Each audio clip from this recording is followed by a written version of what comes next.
Para ficar milionário, nem sempre a gente precisa ter uma ideia genial. Às vezes basta a gente prestar um pouquinho mais de atenção nas coisas que acontecem no nosso dia a dia. E é exatamente sobre isso que eu vou falar no vídeo de hoje. Eu vou trazer alguns exemplos de coisas do meu dia a dia que me fizeram ganhar bastante dinheiro. Então, bora pro vídeo.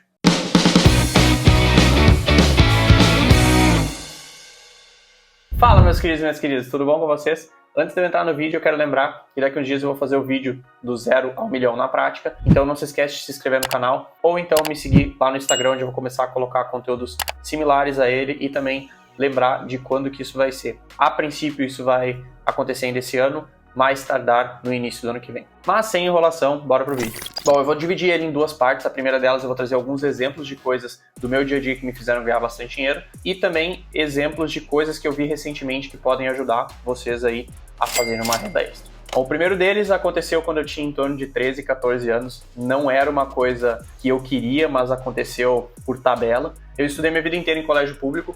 Não sei se vocês estudaram, eu não sei como é que funciona em colégio particular. Mas no colégio público, além da cantina, a gente sempre tinha algumas pessoas que vendiam comida do lado de fora. E como eu tinha um bom relacionamento com essas pessoas, a primeira coisa foi que eu não ganhava dinheiro, mas eu ajudava elas a cobrar pessoas que estavam devendo. Eles sempre tinham um caderninho lá que a pessoa podia anotar e pagar no final da semana ou então no final do mês. Então eu tinha esse bom relacionamento com eles. Como meus pais também não me davam dinheiro para comprar esse tipo de coisa, eu era obeso, então pior ainda se eles me dessem dinheiro para comprar esses lanches. Claro, eu tinha dinheiro de, sei lá, aniversários, algo do gênero, mas o que eu comecei a fazer foi o seguinte: como eu tinha esse bom relacionamento e algumas pessoas não tinham dinheiro, às vezes tinham vergonha de pedir para anotar, eu anotava no meu nome. E aí no final da semana eu cobrava desses meus colegas, ou então pessoas de outras turmas, e cobrava um valor em cima daquilo lá. Eu geralmente, naquela época, era, sei lá, R$1 o cachorro-quente, R$1 pastel, R$1, sei lá, sacolé, nem sei se ainda existe sacolé.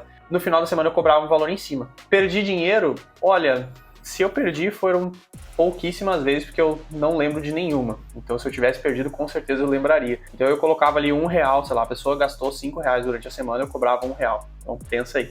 É claro que isso não me deu muito dinheiro, pensando hoje, mas para a época era bastante dinheiro, porque eu podia comprar meus próprios lanches só com o valor que isso retornava. Então esse foi o primeiro exemplo, foi a minha primeira empresa de fato que eu tive, sem saber que era uma empresa. O segundo exemplo naquela época também, e acho que talvez até exista hoje, talvez vocês lembrem, tinha uma modinha de cartas de Yu-Gi-Oh!, Magic e Beyblade. Eu acabei pegando as cartas de Magic e Yu-Gi-Oh! Eu conhecia pessoas, os pais de alguns amigos meus, eles viajavam para o Uruguai ou Paraguai, alguns deles tinham até loja, e eu comprava deles esses decks, esses baralhos de carta, e revendia só as cartas especiais ou então vendia o deck inteiro. Tinham algumas situações que uma carta pagava o deck todo. Ali eu ganhei bastante dinheiro mesmo, porque às vezes, eu não lembro exatamente, mas acho que eram 15 ou 20 reais que eu comprava uns deckzinhos pequenos, nem era um deck, era só um conjunto de cartas.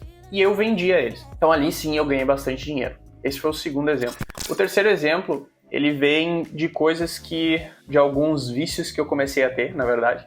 Eu gosto muito de ir em cafeteria, seja para tomar café ou então trabalhar. Eu comecei a prestar atenção, isso foi, se eu não me engano, em 2012 ou 2011. Eu comecei a frequentar mais cafeterias e comecei a perceber como que funcionava para eles fazerem lançamentos, entrada e saída de estoque e tudo mais. E muitas cafeterias aqui em Santa Cruz, elas ainda usavam papel e caneta e planilhas Excel. E eu comecei a estudar bastante isso, até que aqui eu vou deixar 2 insights. O primeiro deles é, prestar atenção no que está acontecendo de fato, pra gente poder conseguir bolar alguma coisa. E o 2 é que tem como a gente vender sem ter o produto, que foi exatamente o que eu fiz. Eu comecei a perceber o que acontecia, vi que dava para oferecer alguma coisa e foi isso que eu fiz. Eu cheguei lá e conversei, pedi para falar com o gerente. O gerente, naquele caso, era o dono do restaurante, da cafeteria. E aí eu conversei com esse casal e expliquei, cara, quem sabe a gente faz um sistema assim, assim, assim. Vai custar para vocês, acho que eu cobrei, se eu não me engano, o primeiro foi R$3.000, mais uma mensalidade de R$200. E acabei vendendo para 2 restaurantes, eles tinham 2 restaurantes. Então foi R$6.000, eu cobrei 3.000 de cada um dos restaurantes. E mais, eu já estava ganhando R$400. Então imagina, eu acho que aqui é o motivo pelo qual muita gente acaba começando a empreender. Porque naquela época, se eu não me engano, eu ganhava R$1.080. Não era nem desenvolvedor ainda, era como suporte. Eu comecei a fazer esse tipo de coisa, começou a me dar bastante dinheiro. E foi simplesmente percebendo. E eu vendi esse sistema sem ter nada. Eu simplesmente vendi uma ideia para eles me disseram o que eles precisavam e eu fui desenvolvendo. Então aqui ficou uma coisa bem importante, acontece muito com pessoas que vendem cursos hoje na internet. Eu posso vender um curso sem ter ele de fato pronto, eu posso vender um sistema sem ter ele de fato pronto, basta eu ver uma necessidade. No caso, foi um sistema para aquele restaurante. Isso acontecia muito também quando eu trabalhava numa empresa de desenvolvimento de software. A gente chegava nos estádios lá e os estádios diziam, a gente precisa disso, disso e disso. A gente fazia o orçamento, vai custar 100 mil reais, e eles diziam se aprovavam ou não. E aí a gente tem aí um prazo para desenvolver. Isso é claro, não é só para o desenvolvimento, dá para fazer isso em todas as áreas. Então fica aí um outro ensinamento. O quarto item, ele foi de uma experiência que eu tive na Austrália. Quando eu morei na Austrália, aqui no Brasil ainda não era tão comum quanto é hoje. Ainda não é tão comum ainda em cidades pequenas, em cidades maiores já é bem mais comum. Mas você sabe aquelas tags para entrar no portão da garagem, no portão do prédio, ou até mesmo dentro do apartamento? Na Austrália, todos os apartamentos praticamente tinham isso. Todos os apartamentos de casas. Lá custa em torno de $150. Na minha época custava em torno de 100 e $150 para fazer uma cópia. E somente o proprietário podia fazer, e ele tinha que justificar o porquê que ele precisava fazer aquilo. Porque ele poderia ter perdido a chave e tinha que avisar o condomínio, porque o condomínio possivelmente ia querer trocar todas as tags ou o segredo daquelas tags. Então, foi ali que eu notei uma oportunidade. Eu comecei a perguntei num grupo do Facebook do Brasileiros em Sydney. Perguntei, pessoal, tem alguém precisando de tags? E aí bastante gente começou a me mandar mensagem. Aí eu falei, olha, eu consigo, mas vai demorar umas 2 semanas para chegar as tags, que na verdade era para chegar o equipamento. Comecei a estudar como é que funcionava, eu já tinha tido algumas experiências na própria empresa que eu trabalhava anteriormente, e deu tudo certo. É claro que existem alguns códigos diferentes, existem algumas coisas que são mais difíceis de fazer, então eu comecei a cobrar valores diferentes, mas eu cobrava em torno de $20 a $50 a cópia. Isso eu ganhei bastante dinheiro. Ali eu fiz mais de 1.000 cópias durante um ano, até que eu descobri que o que eu estava fazendo era ilegal. Eu não sabia que era ilegal, então eu parei de fazer, mas deu para fazer uma boa grana. Então, são coisas nesse gênero que dá para fazer com que a gente ganhe muito dinheiro, sem inclusive largar aquilo que a gente está fazendo atualmente. Agora eu vou trazer alguns exemplos de coisas que eu vi recentemente, algumas eu até falei no meu Instagram. Esses dias um rapaz me perguntou na caixinha do Instagram como que eu faço para fazer um dinheiro extras e eu não posso largar meu emprego. E aí eu sugeri para ele que ele fosse até uma escola particular e seguisse aonde os pais estão levando as crianças para almoçar. Por quê? Porque se tu estiver ali na frente vendendo os pacotinhos de figurinhas da Copa, alguns pais vão comprar na hora de entrar e outros vão ser infernizados, desculpa se vocês são pais, mas vão ser infernizados durante o almoço inteiro. Outros não, mas isso vai acontecer bastante. E eu tenho quase certeza que vocês vão conseguir vender em torno de 50 a 100 figurinhas só ali parado, sem fazer muito esforço. Então imagina, né, de segunda a sexta-feira, de segunda a sábado, 6 dias por semana vendendo em torno aí de 100 figurinhas, dá uns R$2.400 por mês. Possivelmente é mais do que essa pessoa que me mandou a mensagem deve estar ganhando. Então ela teria o resto do dia inteiro livre para fazer.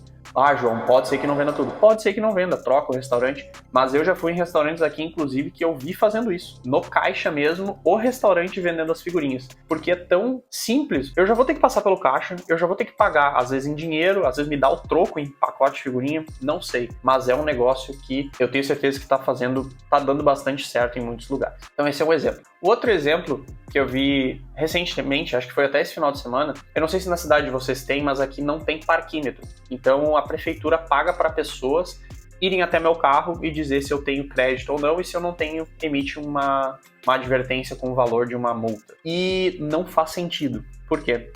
Porque eles estão emitindo papel para tudo. Eu tenho crédito no meu carro, eles emitem um papel para esse crédito. Ou seja, a cada 30 minutos alguém vai lá e emite um papel, uma folhinha desse tamanho mais ou menos.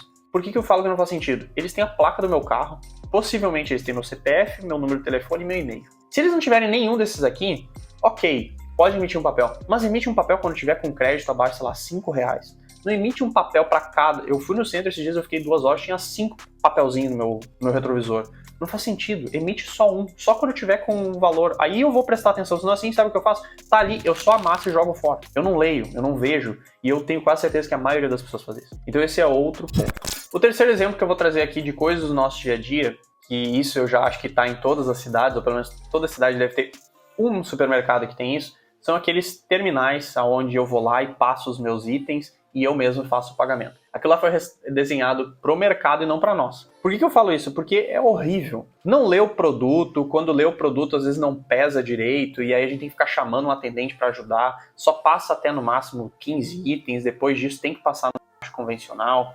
Eles estão mais preocupados se a gente vai roubar o mercado do que se a gente de fato está passando os produtos. Então foi feito de uma forma que não é usual. Respondendo a pergunta é exatamente isso. Eu não sei por que, ao invés de fazer uma coisa dessa, eles não fazem uma coisa que seja beneficente para ambos os lados. Como, por exemplo, claro que esse exemplo que eu estou trazendo, ele é muito mais complexo do que vender um pacote de figurinha. Mas esse tipo de coisa faz com que a gente pense nas coisas que acontecem no nosso dia a dia. Porque ao invés de ter dezenas de fileiras de produto, eles não simplesmente fazem só um pedaço muito menor, aonde eu vou lá e digo, olha, eu quero esse item, passa um cartãozinho, quero esse item, passa um cartãozinho, e no final já tem lá meus itens prontos. Assim eles evitariam com reposição de estoque, eles evitariam com, né, essas centenas de prateleiras, reposição. Então, ao invés de pensar somente neles, eles estariam pensando na gente, que a gente não precisaria ficar carregando um carrinho cheio de coisa, não precisaria ficar passando esses itens depois. É claro que algumas coisas eles teriam que ainda ter, que é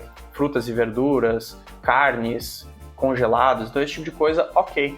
Agora o resto, por que não é feito dessa forma?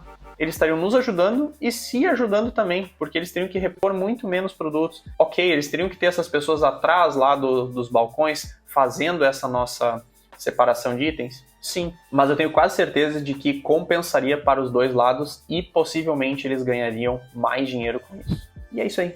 Muito obrigado por ter assistido até aqui. Não se esquece de clicar no botão de gostei se vocês gostaram desse conteúdo. Se vocês não gostaram ou querem sugerir alguma coisa, não se esqueçam de escrever nos comentários.